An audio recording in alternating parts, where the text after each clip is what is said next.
Hi, another aircraft instrument, this time it's a vertical speed indicator from Smith.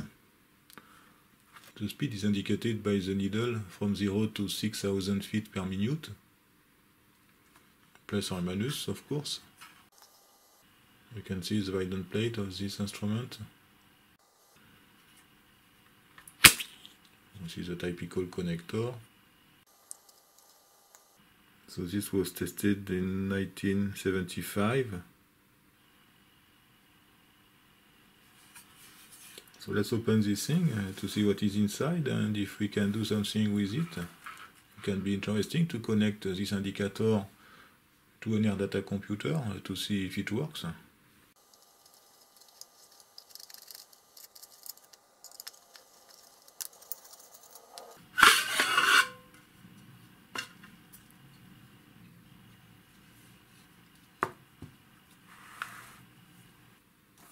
Okay, so we can see on the mechanical side that we have a DC motor here.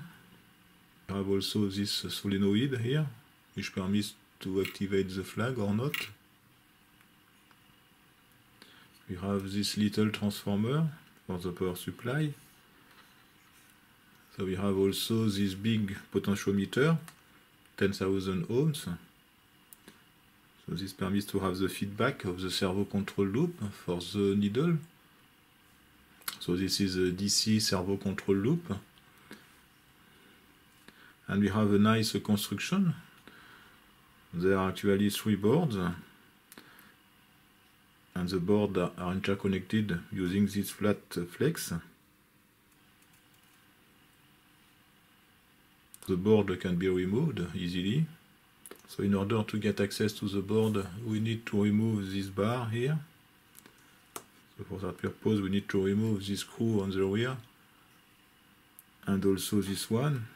And this will be a little bit more difficult.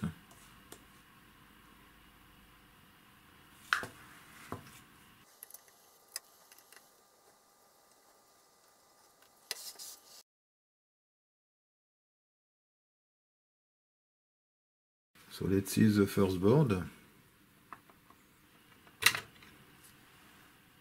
So what do we have on this board? We have first 2 relays. And we have probably op-amps, several ones, they are identical. Dead code 74. So we have 4 here, 2 here. And this one seems different. It's difficult to see the reference on this side. It is not a classic reference. It is written 446, this guy here.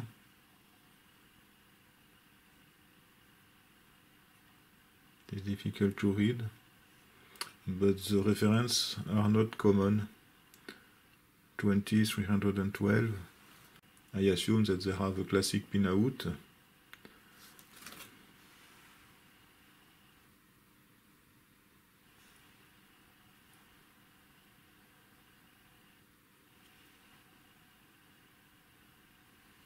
Okay, so this is pin 8, for example, pin 1, 2, 3.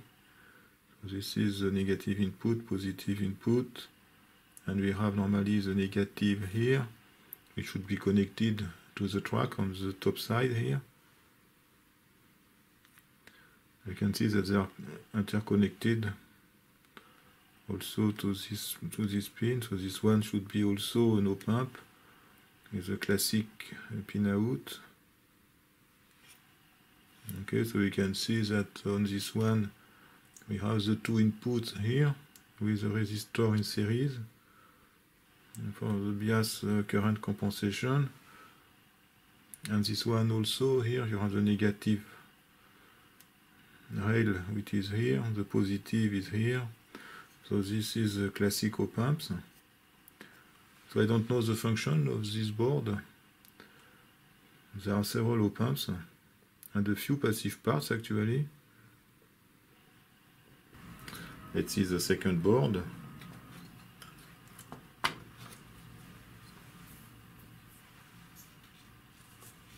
So we have two big capacitors here.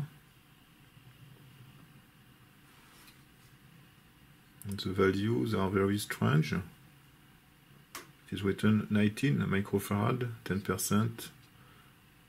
This is a Kemet T111. They have strange values, I don't know why. If I decide to do the reverse engineering, you will see the goal of these capacitors.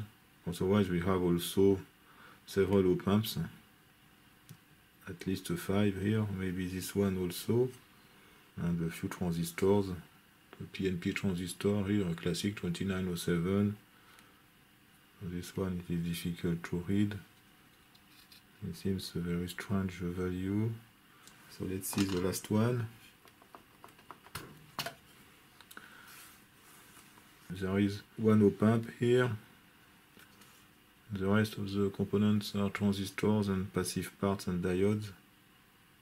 So this seems to be a power supply. We have several diodes here which are interconnected to provide a bridge. This is the case at least for this one here, and probably this one also.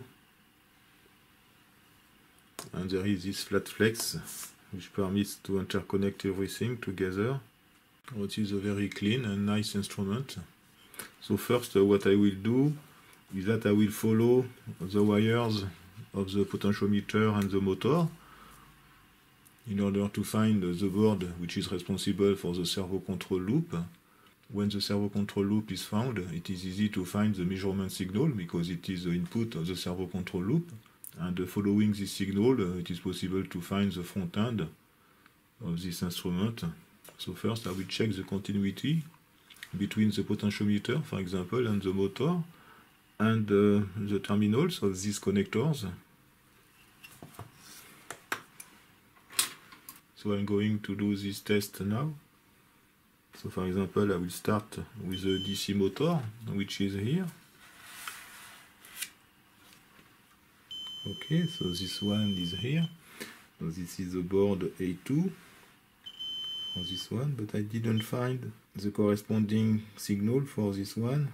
Should be on the same board. Oh, okay, it is this one. So the board A2 should be responsible for the servo control loop. I can check also the potentiometer, which should be connected also to this connector. I will change the orientation because the potentiometer is accessible from this side. Okay, so this is the whipper probably. I will try another one. Okay, so in conclusion, the DC motor and 2 of the 3 terminals of the potentiometer is connected to this connector in the middle here, and the last terminal of the potentiometer is connected to this board. So this is maybe the voltage reference of the potentiometer. So the servo control loop is present on the middle board here. So we start to do the reverse engineering of this board.